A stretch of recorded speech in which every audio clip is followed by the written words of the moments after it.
this episode of the Hidden Money Podcast, we are excited to have Matt Risenmay with us. Matt and his team of legal professionals are specifically designed to file this new beneficial owner information report. This is coming down through the Corporate Transparency Act. It is squeezing potentially every taxpayer out there that has an LLC. So we are in desperate need of a solution for this BOI. If you've been listening to the news, or if you already have an attorney on retainer, or anybody you're working with on the legal or CPA side of things, you've probably heard about this report, and that's why we're excited to have Matt today. We're going to walk through the filing mandate and provide y'all a solution, a cheaper, quicker solution to get this report done and stay in compliance. So Matt, welcome to the show. Thank you. It's good to join you, Kevin, and Mike, and great to be here. Yeah, just tell us a little bit about yourself, your company. You got 18 people with you. It seems like this new filing mandate put on everybody is kind of working out for you and your business, but tell us a little bit about it. Yeah, so our company is called CTA Integrity. We are growing quickly, and we're going to continue to keep adding people. Our company is based on some new legislation that just went into effect on January 1st this year. The Corporate Transparency Act, and our name, CTA Integrity, stands for the Corporate Transparency Act.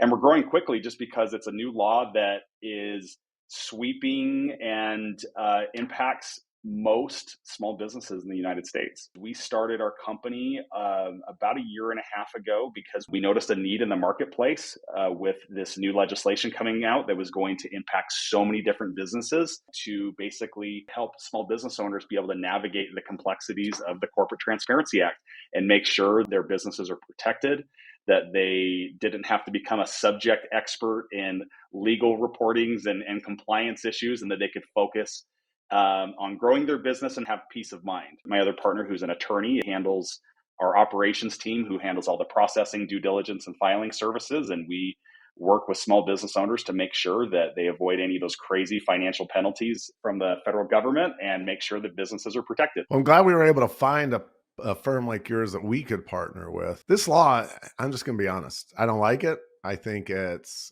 unconstitutional, and at least one judge in the country agrees with me so far. But whether it's constitutional or not, the government is mandating it.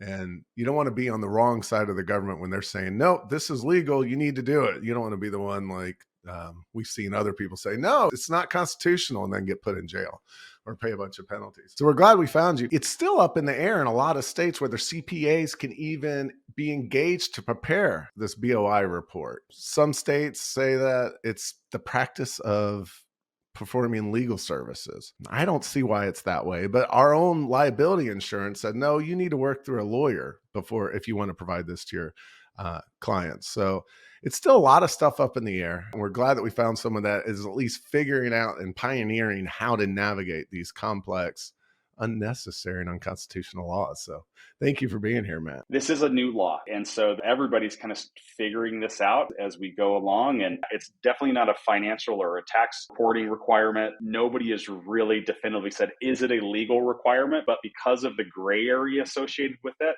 there's a lot of professional liability carriers that are just like, hey, listen, because it has nothing to do with a CPA, for example, because it has nothing to do with taxes, because it has nothing to do with finances, and because of the huge penalties that are attached to this, they're saying, you need to steer clear of this. Don't touch it. Don't take on the risk and liability. Either have your clients try to figure this out themselves, or to work through an attorney, which most small business owners don't have an attorney on retainer that they can just pick up the phone and call. That's the solution that we provide. We say, this is what we specialize in. We have a team of legal professionals and attorneys. We can basically make that same type of experience and that same type of liability protection available to small business owners of all shapes and sizes. So Matt, we're talking about the CTA and the BOI reporting as part of the Corporate Transparency Act. Can you kind of give us the background of what is the CTA? When was it passed? What is the intent or the motivation of our government and FinCEN for coming out with this and now mandating it? Yeah. So the Corporate Transparency Act was passed in the latter end of 2021. And basically the purpose of the law was to I guess for lack of a better term, have more transparency around corporate ownership. Because the way that business entities are set up right now is business entities are set up at the state level. And different states have different requirements as far as what needs to be reported to the government for that business. Certain states have very little requirements. Certain other states have a lot of requirements. There is a small percentage of businesses or business entities that are set up without any intention of actually running a legitimate business. There's companies that are set up to launder money and to finance terrorism and to basically engage in other illicit business activities, especially with certain states where you can set up, what's called a blind LLC, where you can set up a business and you can own it and operate it completely anonymously.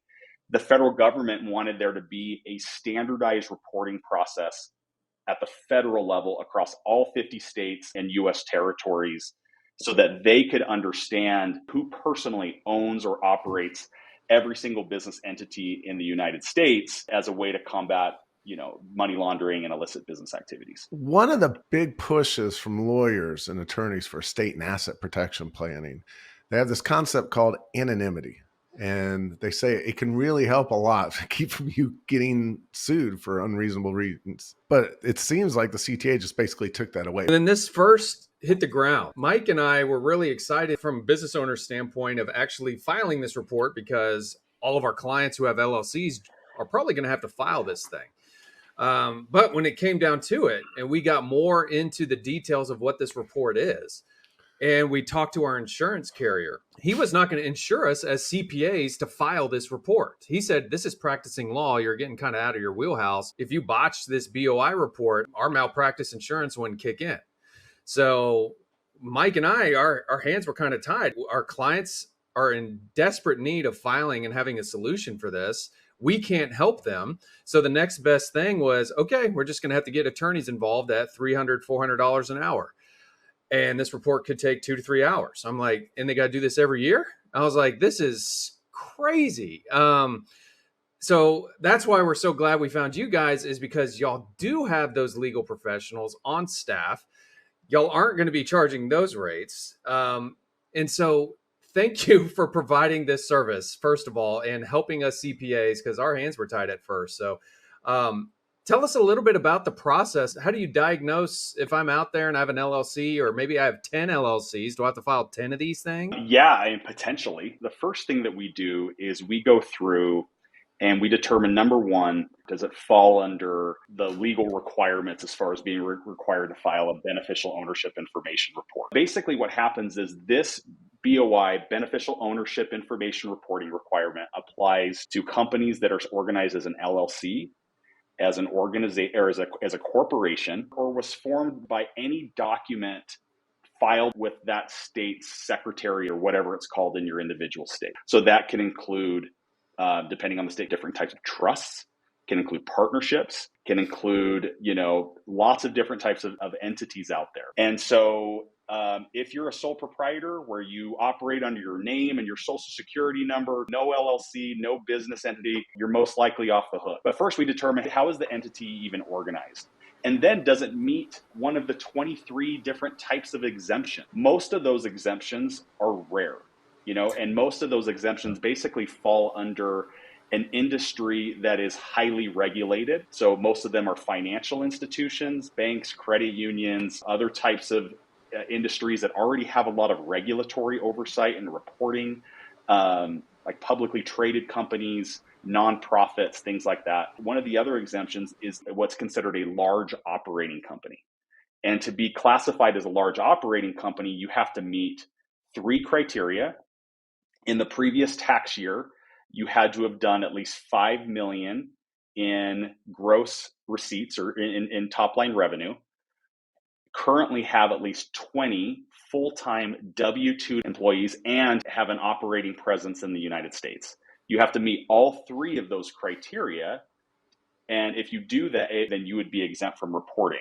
But basically what I tell people is if you're set up as an LLC or a corporation, you do less than $5 million a year in revenue, and you're not in a highly regulated industry, you are most likely required to file a BOI report. So that's the first step, is just determining, number one, are you required to report? And if that answer is yes, then we go through our process and we collect some information on the business and then its beneficial owners. I actually hate the term beneficial owner because it implies that it's only people that own or have an equity stake in a business. The way that it's outlined is a beneficial owner can be anybody that owns at least 25% of equity, whether it's stock or options or whatever, in any particular business entity, or it could be somebody that has significant control over a business entity as well. And that can be determined by either their title or their responsibilities. You could have a CFO that has zero ownership in a company and have to be included on that report. And basically navigating through that complexity is what can make BOI reporting challenging. And which is why, frankly, lots of firms just like yourselves partner with our company just to make sure that businesses are protected and that there's peace of mind. We've done thousands and thousands of BOI reports since this went into effect. When we receive their initial information to file their BOI report, our team, as we go through our due diligence process, has to make an adjustment on about 1/3 of them.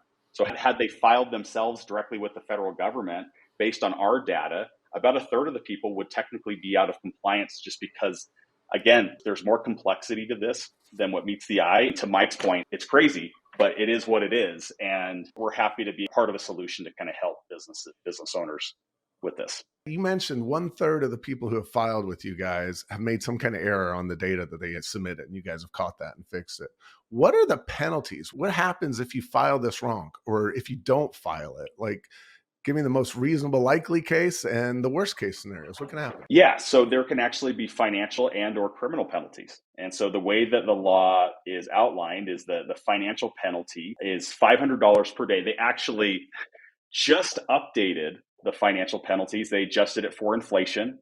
So now it's $591 per day that a business is out of compliance, and can include criminal penalties, including jail time, if there's specific withholding or different things going on that would constitute a criminal penalty. And so as far as what makes a company out of compliance, the Corporate Transparency Act has specific guidelines on what needs to be reported for a business. We have to make sure a BOI report is complete and it's accurate and it's correct. And this is part of what our team does, is we make sure that all of the information is there. Sometimes, again, what I was talking about before, as far as what is a beneficial owner, understanding that is one that most business owners miss. We've had single member LLCs where there's technically one equity owner with 100% ownership have 5 beneficial owners based on people's titles and their responsibilities within the company. And so making sure that we have all the right beneficial owners, that we have the addresses, the physical addresses make sense, that the business name is spelled right, that any DBAs or trade names that they operate under, or any other business entities that are associated with that business are also being reported. Basically, there's a whole checklist of things that we go through to make sure that that people stay in compliance. Companies that were formed before January 1st of this year, they have until 11:59 p.m. on December 31st of 2024 to get this done. Companies that were formed on or after January 1st of 2024 have 90 days from the date the company was formed. And that's only companies that were formed from January 1st through December 31st of 2024. Then thereafter, companies that are formed on January 1st of 2025 and thereafter have 30 days to file their BOI report from the date that the company was legally formed. But the trickiest part about BOI reporting is a question that comes up all the time. This is not something you have to do on an annual basis. It's going to be part of your annual reporting. There's an initial report, which is what we do. And then any of the information on that initial BOI report has to be updated within 30 days if there's any change of information. So if there's an address change from one of the beneficial owners, if their driver's license expires, if there's anything at all within 30 days of that change happening, it has to be updated. So we also have some tools that we employ to proactively help people stay in compliance to be able to update those BOI reports as those change happens so that people can avoid those penalties and all that stuff. Kevin and I, we have a firm. We're both beneficial owners. We're going to have to work with you guys or other attorneys to decide, does anyone else have enough significant control to qualify as a beneficial owner? Then if Kevin's driver's license expires in 4 months after we've done our initial report and we don't file an updated BOI filing, we're out of compliance. Yeah, technically, yeah. And even though there's probably an allowance for good faith mistakes that you didn't mean to make, you're trying to do the right thing. I've seen over and over again in the media the last few years where people have made good faith mistakes and they still throw the book at them. Sadly, there's a lot of politics involved there. It depends whether whoever's filing the charges or prosecuting it is reasonable or not, or if they just have a bone to pick. What I want to get across to the listeners, as much as I don't like this law and I think it's unconstitutional, don't give people the ability to put you in jail for whatever reason they have. You got to cross your T's and dot your I's here. It's almost regulation by fear, and it's self-regulation. We talk about the penalties just to make sure that people know to take this seriously. I think that those financial penalties are there for people that are intentionally withholding information or trying to be deceitful. And to be frank and honest, we've come across situations like that, because we work with lots of different types of businesses, even companies that are formed internationally that are registered to do business in the United States. And we've come across situations before when we're trying to file a BOI report and something's just not adding up and it's not making sense and we're not getting the information and things like that. We've had to basically pump the brake on what we do with that particular entity. That's where I think those financial and criminal penalties are really geared towards. But I think the big takeaway with this is it is something that we have to take seriously. And just like all the other legal services and compliance, these are just things that you have to do to protect your business and to keep things moving forward. Yeah. And we're actually going to have a solution here at Revo for you. We're going to quarterback this whole filing for you. And we're going to work with CTA Integrity directly. So all you have to do is, we'll put the link in the show notes, but if you go to revotaxpayer.com, that's our website. On there, we're going to have links to two things. One is just going to be a short questionnaire. Am I required to file? I would recommend anyone listening or any of our clients to go and just see, do you have to file? Go through, it literally takes 1 minute to do this questionnaire. And at the end, it's going to say yay or nay. If you're a yay, the next part is to actually do the filing. You can do that. You can submit the information right on our website. So we're going to put the link in there. You're going to give us your name, address. It's just going to be really easy to fill out. And then once you click submit, you could just pay on credit card. I think we're going to be charging $600 for each filing. And then Matt and his team would be in touch with any additional information they need. But then you're done. Submit the information, pay it, hands off. Let Matt and his team get in touch with you next. They're going to file and handle all the due diligence for you, keep you out of harm's way. So that's our solution for this. We originally thought we could file it. We just can't practice law. CPAs we just can't. So that's why we have these great partners like Matt and CTA Integrity. Hey, Matt, if someone uses our site through you guys to do their BOI and they use their driver's license as an ID, let's say it expires in 6 months, is your system jiggered to send them a notification and even help them file it? Tell us, how does that work? Yeah, so that goes back to that monitoring system that I described. And that was one of the things that logistically, we're like, this is actually the most challenging thing about this from a compliance standpoint. It's just the ongoing compliance with needing to update your BOI report within 30 days. Because I don't know of a person on this planet that when they move or when their driver's license expires is automatically going to think, okay, I finished up with the DMV. Now I got to go update my BOI report with FinCEN. Nobody's going to think that. We use a combination of public information that we already have, and then just some regular outreach and things like that we do to make sure people stay in compliance. So with your example, we already know from that initial filing when somebody's driver's license is going to expire. So 30 days before that driver's license is expiring, like in that example with that Kevin, you would get an email from us 30 days before the license even expired to say, hey, by the way, your license is expiring. We're going to need an updated copy of your ID. Here's a link where you can upload it, and we can take care of updating that BOI report on your behalf so you don't have to think about it. And then also, side benefit, you don't have to drive around with an expired driver's license when that time comes around. And so we may save you some money in legal fines too. Is that an additional fee? Because they're going to charge $600 to file the initial report. And then if they move, driver's license, I mean, are those additional costs on top of that? We charge $79 to update the BOI report just as those things come up. But the actual ongoing monitor, no, that's just part of the initial reporting. And they will work directly with you and your team on the updates and payment and everything. Ours is the initial filing. So that's the important one where the penalties rack up, and that's when all those kick in. So the initial filing is very important, and then CTA integrity will get you for the rest. One thing I'll add too is we have made that filing process very easy. And we've had the federal government themselves estimate that it takes about 3 hours per BOI reporting for someone to do it on their own, to go to their own website, which is not user-friendly. But we have made our process very easy.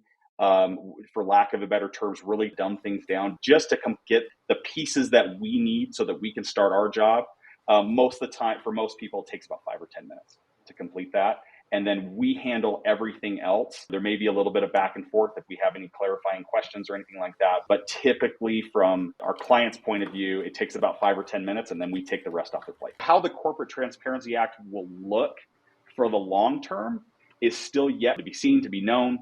But for the time being, we operate off of what we know. And what we know is this still applies to the majority of small businesses across the United States. Well, Matt, thank you again for being here today. Regardless of what any of you who are listening think about the CTA and the BOI reporting requirements and the penalties, it's the law of the land right now. And we strongly recommend you don't give the government any reason to put you in jail. Just don't do it. Go ahead and file it. And Lord willing, at some point in the near future, it will be judged by the Supreme Court as unconstitutional as I think it is, and will be done. But in the meantime, let me just ask a few more questions to kind of summarize this filing requirement. So the CTA and the BOI reporting requirement, that applies. The only way it's going to apply to you is if you have a legal entity set up with your state, right? Correct.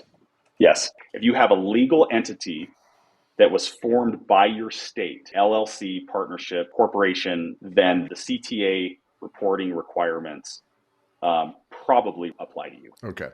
And then, so if you had your entity, whatever it is, LLC, trust, corp, you name it, if you had it before January 1st, 2024, you have to file by when? December 31st of 2024. Okay, let's make sure that's very clear. I've seen it all over the web that you have until January 1st, 2025. That's the first date, in my understanding, that you are out of compliance if you haven't filed by December 31st. So the filing due date is December 31st, 2024 for any pre-existing entities.